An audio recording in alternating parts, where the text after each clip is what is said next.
I will honestly say that, man, I don't have the words honestly because we're living in a world where my grandmother once told me that the world repeats itself but to different people.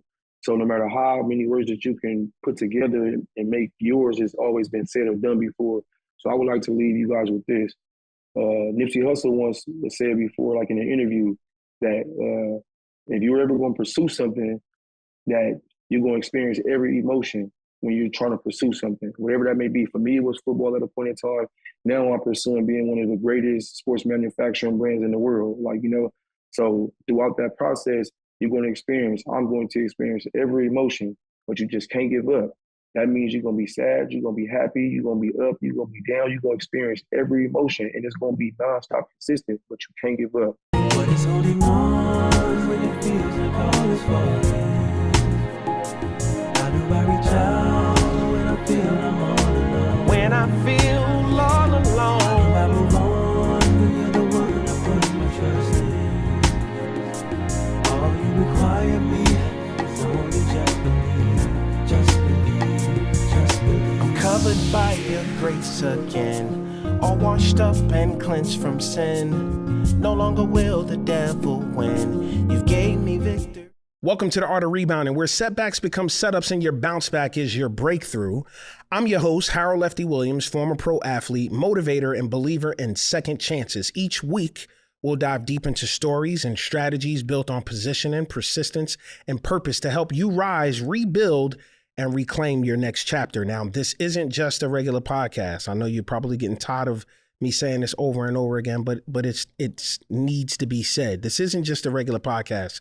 It's your chance and your opportunity to rise again. I'm gonna say it again. It's your chance and your opportunity to rise again, and this time with purpose. Today's special guest is a former pro athlete, or someone who is currently an author, someone who is a world changer, someone who, just like me, is a believer in second chances, someone who some would say, because, we both from the hood, some would say is the voice of the people, of the voice of the young people to put them in a better position, a better place to win and be great. And he's had his share of situations and second chances, and he is making, I'm going to put a disclaimer on this, he is making good on it, okay? Shout out, welcome to the show, Ike Williams. What's up, bro? Man, how you doing, man? Thank you. I appreciate you, man. It's a blessing to be here. Man, I appreciate you. Listen, rebounding is, just like I said in the opening, it's about positioning, it's about persistence, and it's definitely about purpose. Now, when I think purpose, it didn't seem like it started out like that for you because of so many obstacles that, by no goodness of your own, this is, hey, I'm born. We can't choose our parents. We can't choose our situation, right?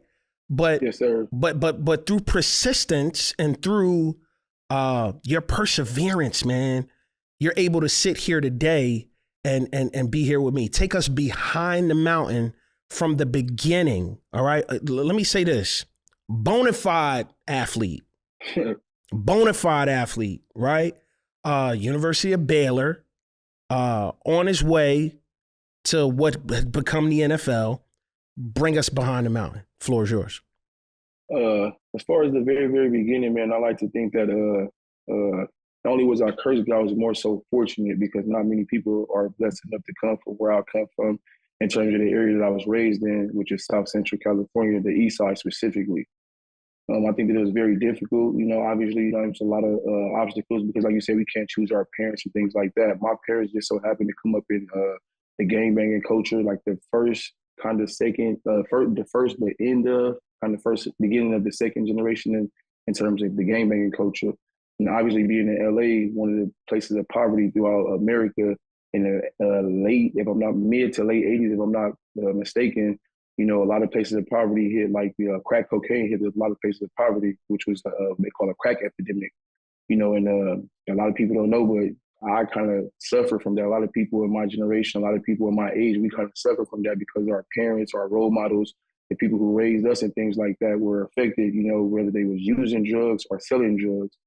if they were using it, then obviously they couldn't raise households the proper way. They was brainwashed, around the wrong things. And they were serving drugs. Obviously, like a lot of the young black men, in the 80s and things like that were sent off to prison. So they couldn't raise their kids. Like my dad, he was sent off to prison, was back and forth to jail and things like that. And I kind of grew up without my father. First time I was able to see him, met him, and knew who he was, I was about 16 years of age. Wow. He was around for about 2 months. Just unfortunate, went back to prison, being on parole, went back to prison with about 3 or 4 months, disappeared again for another 5 years. I didn't see him until I was 22 years old, almost leaving Baylor University. My mom ended up passing away. She was a great mom, like, is the embodiment of what a mom is. But it's just towards the end of her road, I think things just got, very difficult, and she kind of struggled with drugs and substance abuse. And she ultimately lost her life due to a brain aneurysm. Sorry to a hear month that. before my 13th birthday. Sorry, a month before my 13th birthday. So, but before that, y'all, like I said again, I've always been blessed for everything that I've had to go through. God is always kind of, God, Allah, the higher universe, the higher power has always kind of sent blessings my way as well. Because when I was in the process of losing my mom, I was blessed to have my grandmother and my oldest sister who raised me from that point on. So, in my book, I use a reference like I was raised by 3 women and then the streets of South Central. So I say 3 women because my mom, my grandmother, and my oldest sister all took place in raising me throughout my whole entire life.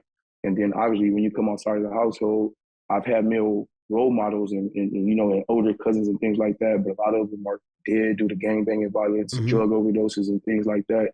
And I lost a few to prison systems as well. So let's pause there. I'm sorry. Go ahead. Finish your thought. I apologize. Go ahead. I didn't have much of a real male role model in my life that was consistent. They would come and go, and stepfathers, a couple of other, like my uncles and things like that, but it was never consistent. So I would go outside of the household, and by the time I was, of age, to where I was able to do things on my own, 10, 11, 12 years old, the rest is history. You kind of like, fall into, the things that come with everything that come with the streets and, good to the bad. What's going on? I hope everyone's enjoying the podcast. Listen, I have a brand new hot honey that's getting ready to come out. That's right. You heard it right. Hot honey. Harold Lefty Williams hot honey. Listen, when flavor meets fire, legends are made. and this is what we put together.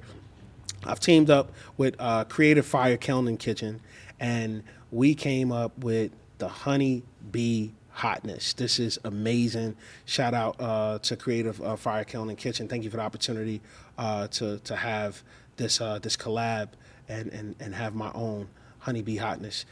For more information on this, go to honeybeehotness.com. honeybeehotness.com. Like, share, comment on this episode. Hope you're enjoying it. Now back to the show. So let's rewind it a little bit, and I'm only doing that because I know a good chunk of your story, and I just want the listeners and the viewers to really soak this in. Your dad's not around at a young age. I can relate to that. While my dad wasn't in the prison system like your dad was, my dad was not. He wasn't present. He wasn't present. Then you lose your mom at such a young age. How does those things affect your choices, from in high school? And it's a 2-part question. And do you believe that football saved your life? Definitely.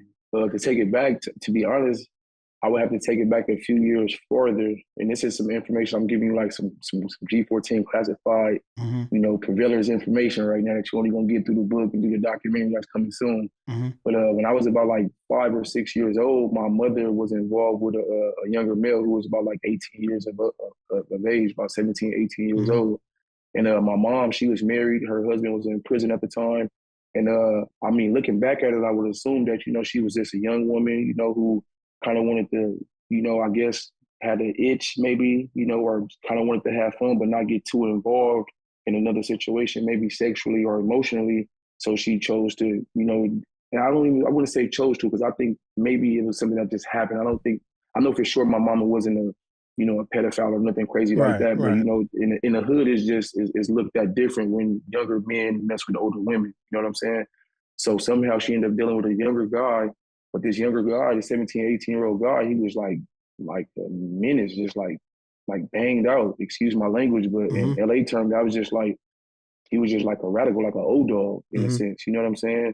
And I hate to say it, but you know, he had me smoking weed at like 5, 6 years old, literally. Like, you know, he would hand me, you know, marijuana.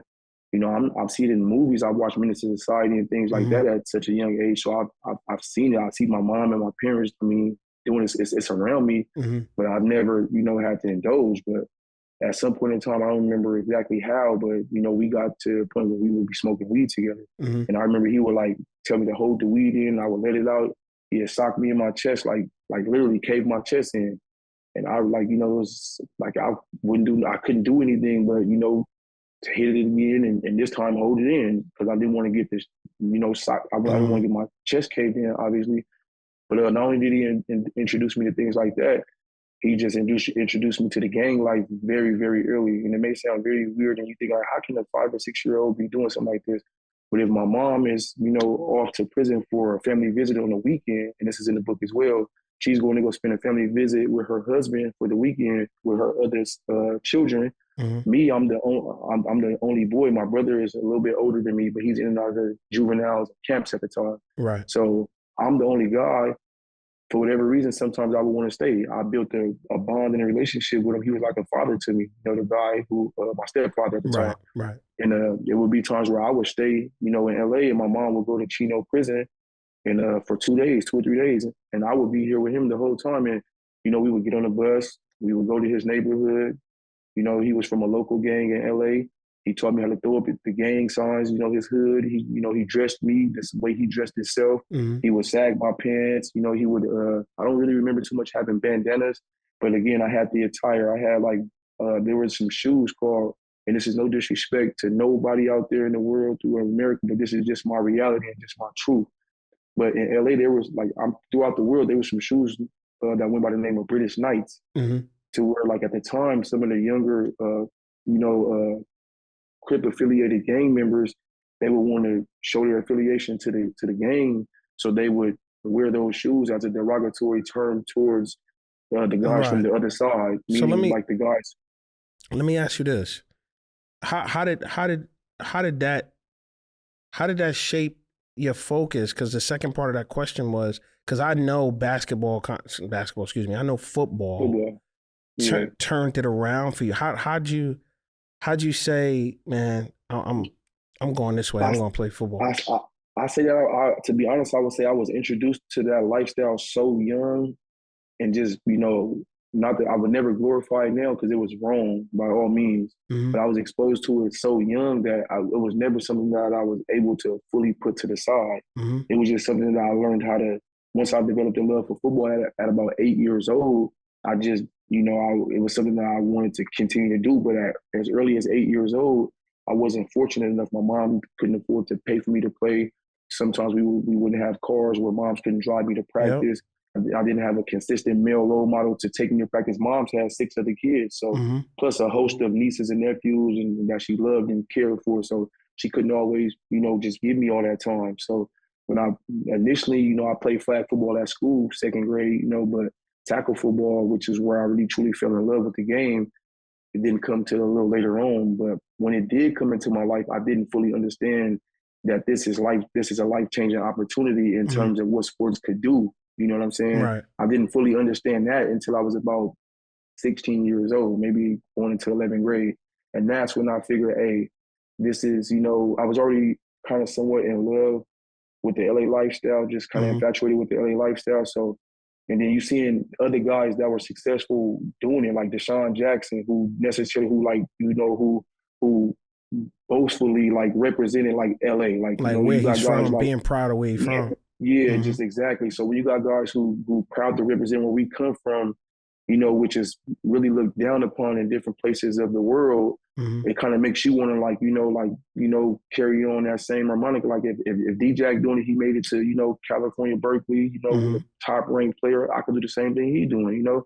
So, but definitely early on, you know, being in high school, watching Saturday, seeing some of the guys in LA like Darian Hagan, Crenshaw, Stephon Johnson, Dorsey High School, CJ Gable, Sylmore, you know, Billy Mallard like high school, Torrey Harkins Locke. You got all these guys who are going Division I and touching these different, getting letters and things like that, where I knew it was real. You know what I'm saying? Right. Where I'm like, hold Right. on.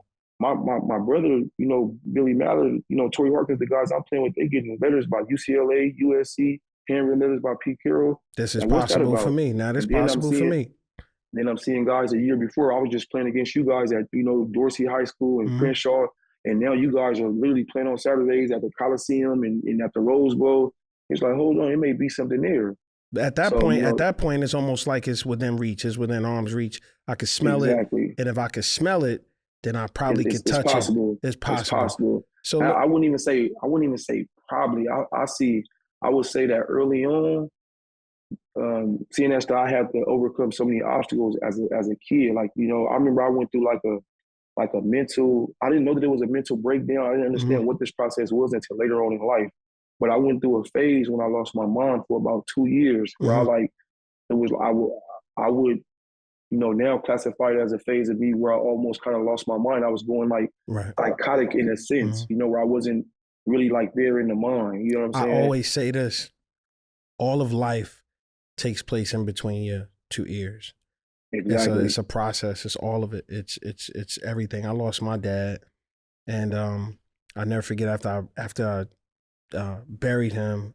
First of all, I eulogized my dad, which was tough within itself. But when I got back home, I was living in Canada at the time. My wife walked in the living room and she said to me, "Are you okay?" I looked at her like she was bugging. I was watching television. You're like, it's nothing. Like, it's regular. She says, I said, huh? She said, "You haven't cried." I'm like, what? When she said that, it was almost like excuse me, it was almost like a spell was broken.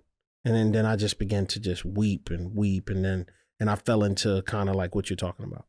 I hope that you are enjoying the Art of Rebounding. Do me a favor. I need you to hit that subscribe button. Also need you to like, comment, share. Do it for me. Do it for your boy, Harold Lefty Williams. Always remember, dare to dream.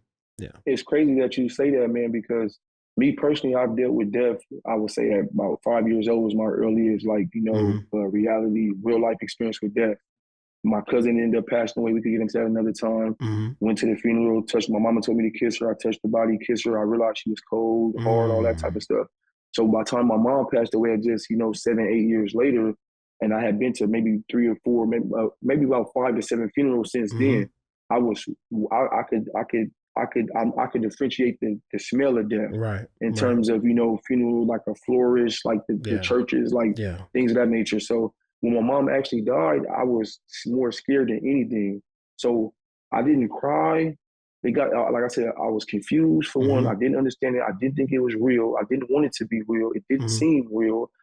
I went through all these mental emotions that the only time that I cried is when I see my siblings cry, my aunties cry, or my grandmother cry around the house, things like that. The couple of days after, then obviously at the funeral, I remember being at the funeral, sitting there, and I'm seeing my little sister cry and my grandmother cry. I'm like, if I don't cry, they're gonna think I didn't love her. Because a lot of people don't know, the very last thing that my mom said to me was, "You looking at me like you hate me." Me and my mom, I loved her to death, but we kind of was on a rocky edge because I was in the process of growing and looking for a certain type of love that she once gave me. And she was in the process of trying to, as a young Black woman, struggling, trying to live her life and do as best she can too. So at that point in time, that day, she was getting dressed at G-Mom's house, showering and getting herself together, getting ready to leave. She would always come by every so often, a few days or so. But at the time, I wanted her to stay. I didn't want her to leave, but I didn't know how to say that because we were already at odds. For time's sake, what was your reply? I just looked at her crazy. I didn't reply to her at all. But in my mind, I thought to myself, I do hate you. And and the thing is, me being a kid, I didn't hate her. I didn't understand this part of it till about 10 years later. I didn't hate her. I hated the woman that she's become, just a part of who she become. And I hated the fact that she couldn't love me and give me the love that she once did in the past that I was yearning for. Gotcha. I wanted her to be there with me. That's what I hated. Because a son that's your mother's first love. Your mother is your first love. And so that's just what it is. For time's sake, because we're running out of time. Let's fast forward this. You're at the University of Baylor. Um, that goes well. At what point in time, because there was a very public case that took place with Under Armour, right? With Mm-hmm. you and Under Armour. You have this brand. You've been calling yourself this name your Yeah. whole life. They Yeah. they end up doing a campaign, and Mm-hmm. then next thing you know, they want to sue you over it. Could you talk to? Okay. It's all Okay. public and it's all past now, and you're through it, Definitely. and you were able to actually, I believe that God used that The to launch you into something bigger. But go ahead, biggest talk. biggest blessing. Yeah, go So it's ahead. kind of crazy how life is. So you got about like 90% of the story right, with the exception of like maybe one or two things. So Mm-hmm.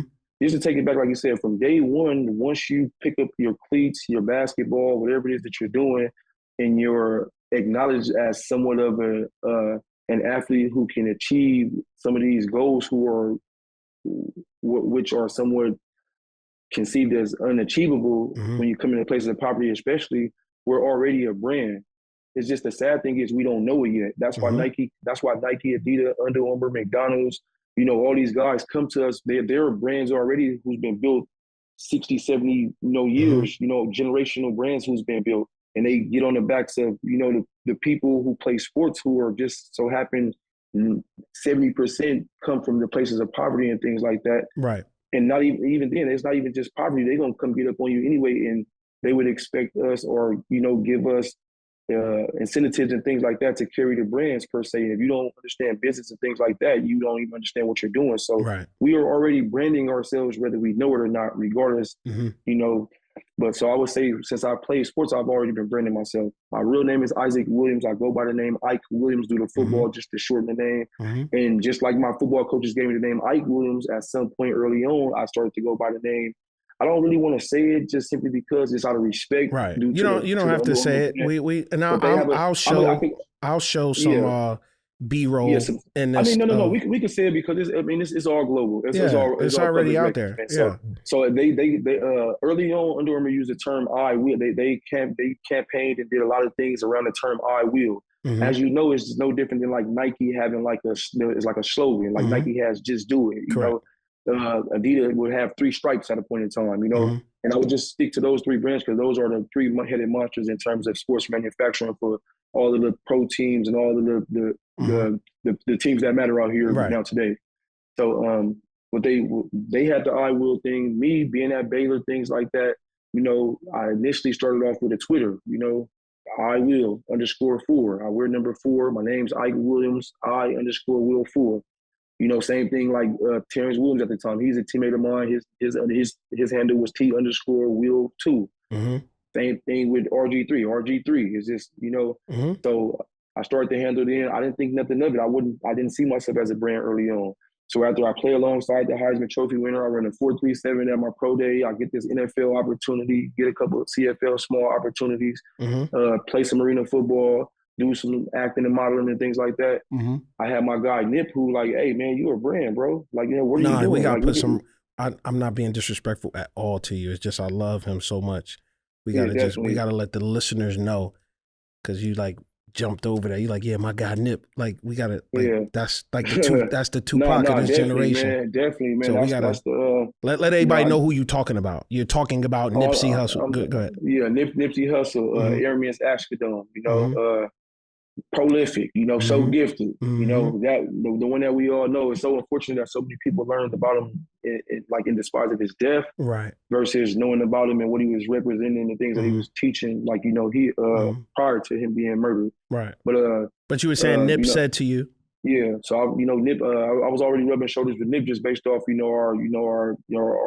our ties and bonds through just coming up in LA. So Nip just see me like, bro, like you working out, you doing this, doing that, like you a whole brand, bro. Like look at your body, you a physical specimen. Like, you can start off like, with me in terms of like, boosting up the value, you don't want to, you could train somebody for $50-$60, but why not train them for about 200?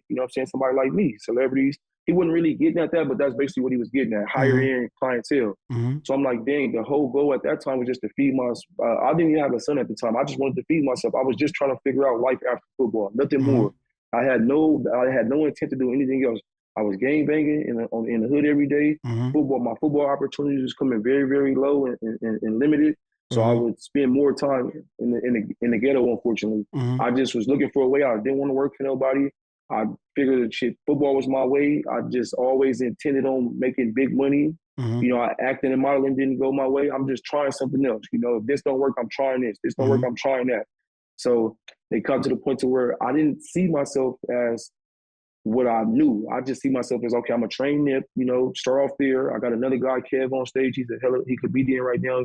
He's going crazy doing this thing. I had like a small, about 4 or 5 NFL guys, which was easier to get to because I had RG3 and all these other guys, Josh Gordon, Xavier Howard, all these other guys.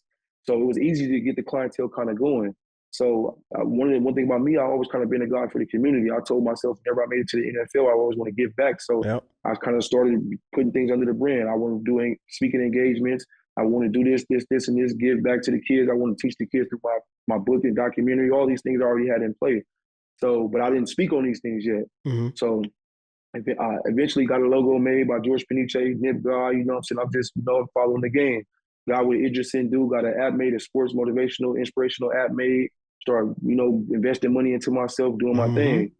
I went to go basically scramble up about like 30 to 40,000, like in street money, like, you know, getting it out the mud. Like, you know, it's really not important as to really how, but, you know, just getting it out the mud. You were still trying to figure it out? Yeah, life out after football. So I invested every dime I had until the I Will brand, which I thought was mine. You know, excuse me again, no disrespect to Under Armour, that is theirs. Yeah. You know, they got it.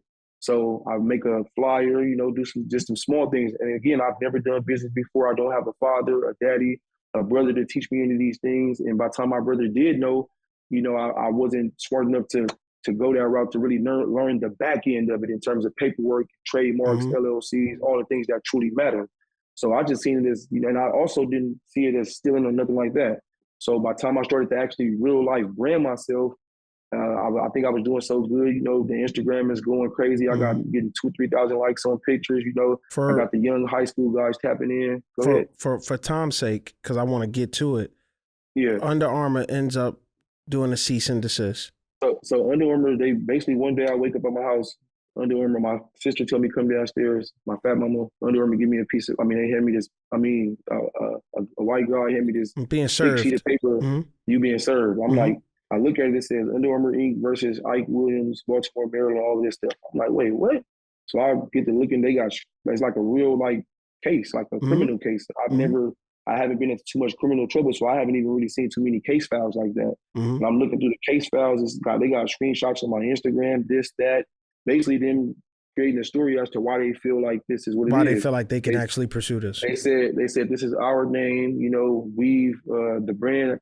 I guess at some point in time, I don't know when, but they had a campaign where they started using the I Will name under the Under Armour brand or whatever. And just initially, when everything first happened, I'm going to be completely honest with you, me coming up the way I came up in South Central, having to learn, you know, business and learn things, I feel like football didn't work out for me. Acting and modeling is kind of shaky.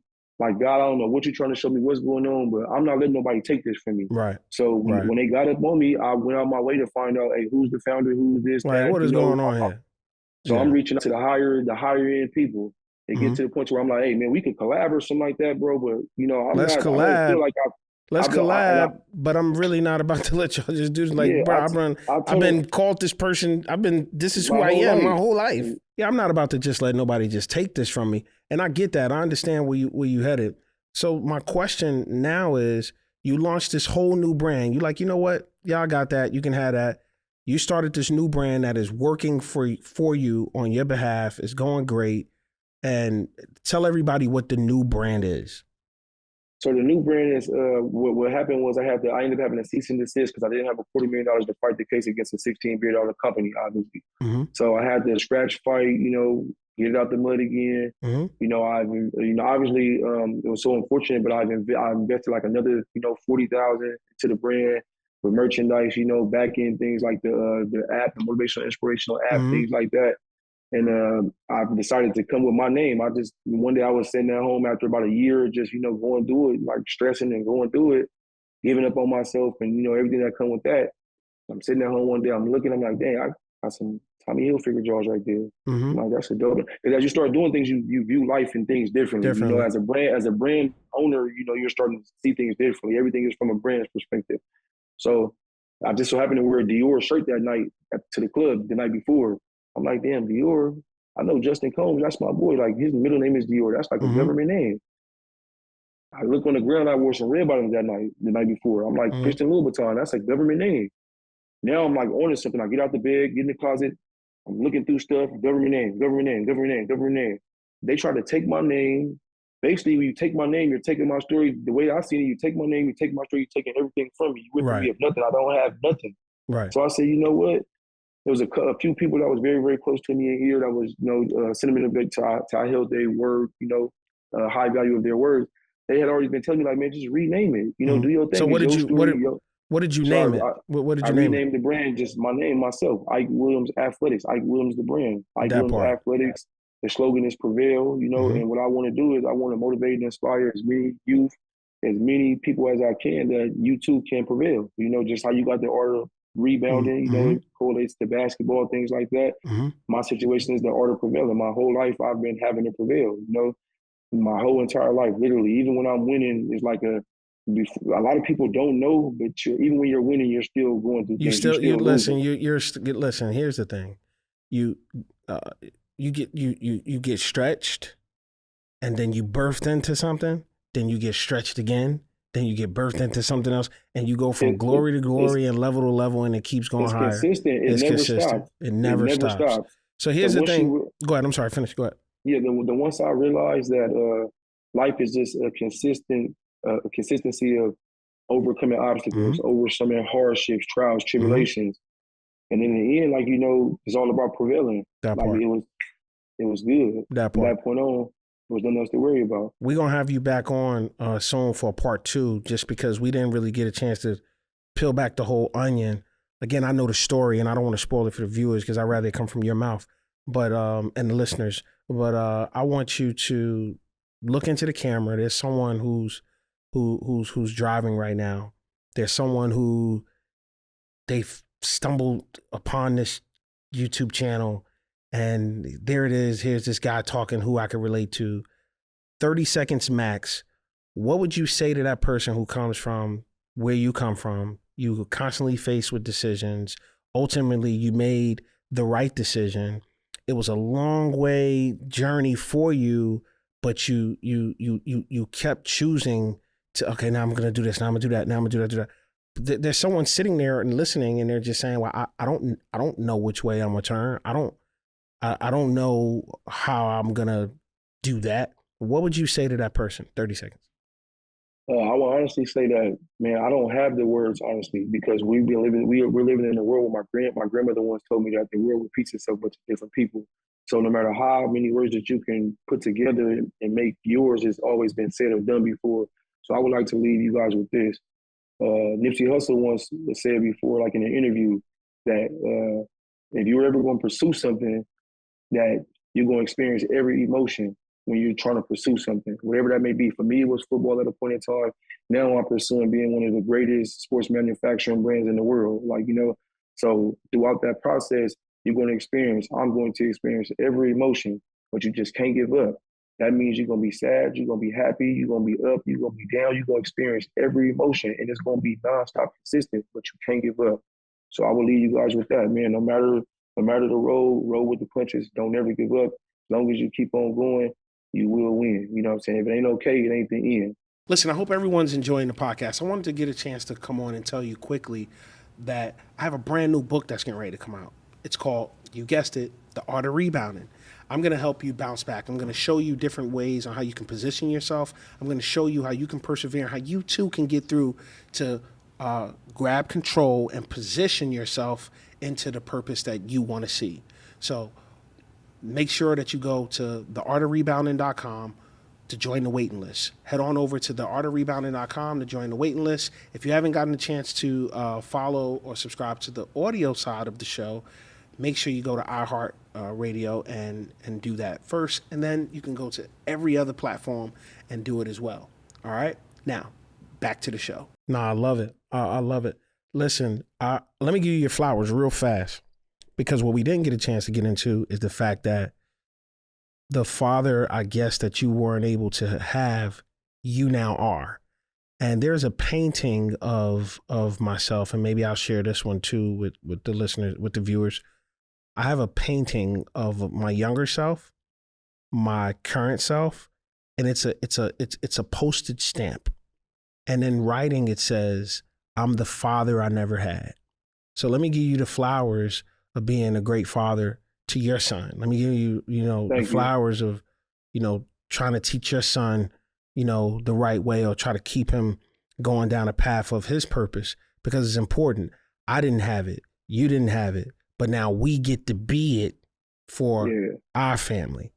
All right. Listen, anyone who's out there listening, anybody who's out there watching this, just know that greater is not on the way. It's here. Every day you have to make a choice to decide to want more and get better. And just like Ike, he continued to face so many different challenges, and there's so much more to this, and we will have a part 2, that I can assure you.